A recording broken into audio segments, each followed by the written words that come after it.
Hello friends, welcome to Defense Today, our new venture which will take you through the allies of U.S. defense programs and technologies. We'll also keep serving you global defense industry's most comprehensive updates. Today we've got some latest updates to share with you. First of all, Shield AI's acquisition of Martin UAV and their future plans with the VBAT to enhance its capability on a battlefield.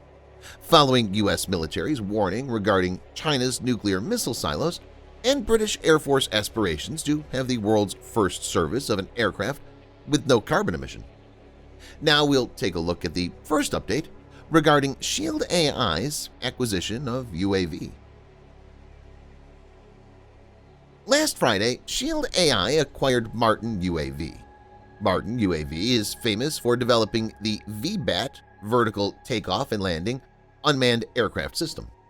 Shield AI has also gained fame for their Nova quadcopter, which is capable of working indoors and also in those places there is no GPS access. Shield AI is now jointly working with the Defense Innovation Unit. According to Shield AI, since initial fundraising from 2015, they've raised more than $50 million.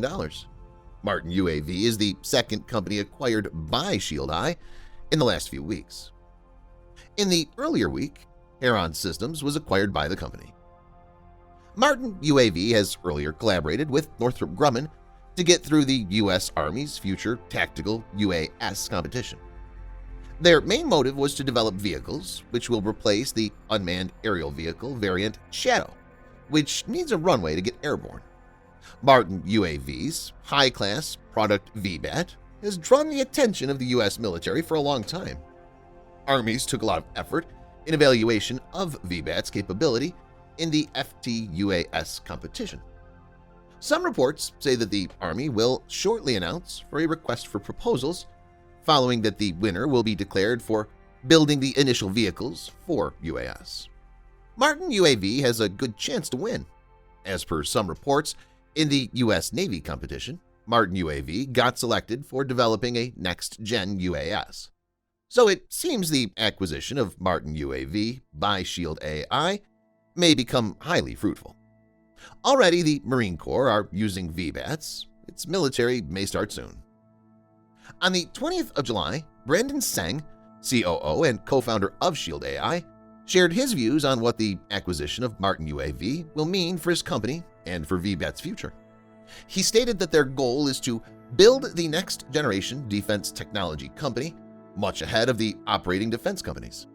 Seng stated that Shield AI has an artificial intelligence and software backbone, or core, that's leveraged across these different platforms. I don't want to discount the importance of hardware in the military and on the battlefield, but I think it's software and AI first, in terms of the capabilities, that are really going to matter at the end of the day.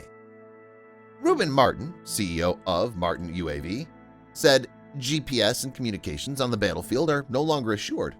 A great aircraft without an AI to make intelligent decisions will be sidelined against China, Russia, and an increasing number of adversaries who are fielding electronic warfare and anti-air systems. Shield AI is one of the only companies that has operationalized advanced aircraft autonomy on the battlefield. Shield AI stated that they have high-tech, combat-proven autonomous software named HiveMind. At present, this is one of the leading artificial intelligence software used for defense purposes. HiveMind uses computer vision algorithms, mapping, advanced path planning, state estimation, reinforcement learning and simulations, which help in instructing unmanned vehicles to carry out a variety of tasks. According to some reports, Shield AI will combine HiveMind into the VBAT after the acquisition is completed. Rubin stated, HiveMind will make VBAT the first and only Group 3 UAS built for sustained operations in denied environments. We'll now shift our focus to China's newly detected nuclear missile silos. According to the estimation of researchers at the Federation of American Scientists, FAS, China is gearing up the construction work of nearly 250 underground missile silos in western China. This is really a matter of concern for other countries. This further increases the tension between the U.S. and China.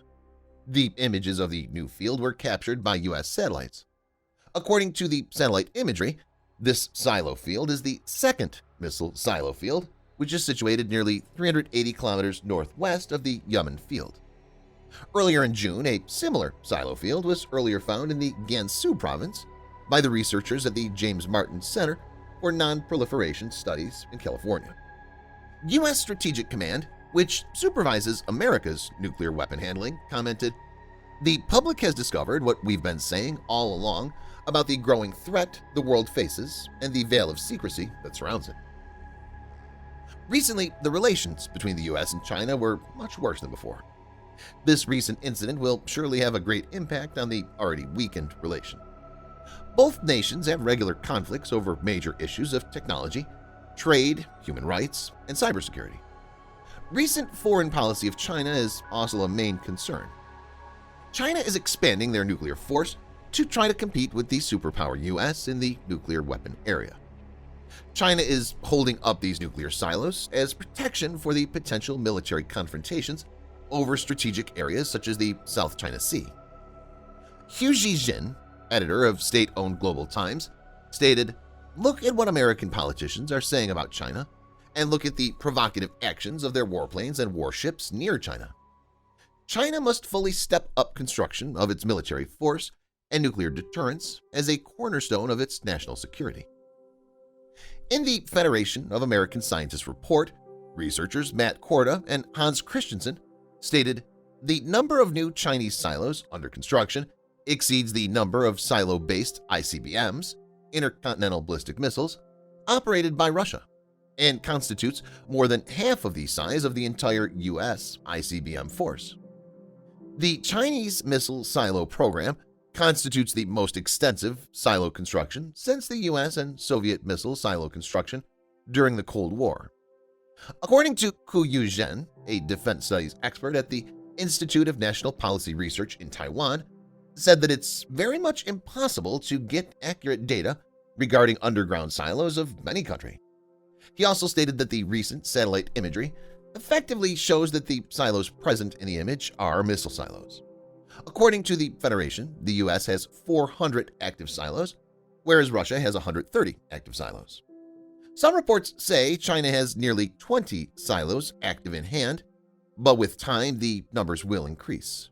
Kuyu said, "It's also to let Russia know, China, if it increases its number of missiles, it threatens not only the U.S., but also Russia and Europe."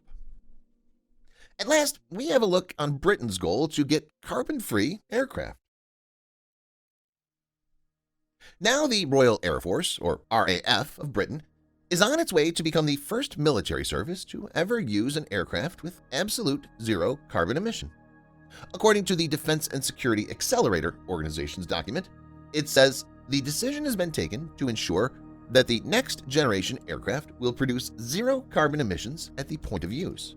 This target must be achieved through more environmentally sympathetic aircraft using a sustainable fuel source such as electric or hydrogen.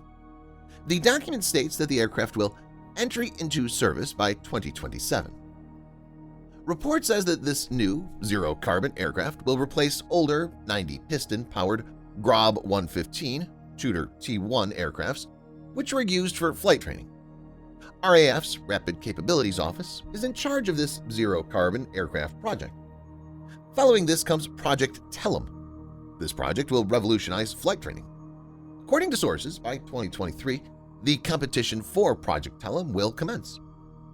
In the Global Air Chiefs Conference, Mike Wigston, Chief of the Air Staff Air Marshal, said regarding the efforts of the Rapid Capabilities Office on synthetic fuels to reduce emissions, he said, "These new approaches are environmentally friendly and sustainable.